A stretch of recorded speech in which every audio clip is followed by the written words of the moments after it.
বন্ধুরা, তোমাদেরকে আমি আজকে একটা মনের কথা শেয়ার করব, ঠিক আছে? এই যে পাড়ার লোক যে আছে না, এগুলা সব স্বার্থবাজি মানুষ।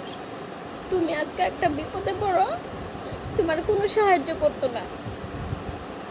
তোমার যদি একটু ভালো দেয়, হ্যাঁ, টুনটামি লাগাইতে হবে।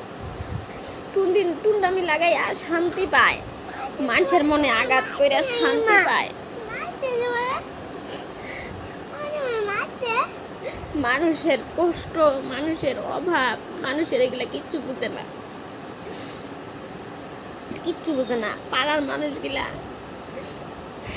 একদম মানুষের যে আঘাত করতে পারলে যে কত শান্তি পায়, একমাত্র ভগবানই উপরলাই জানে।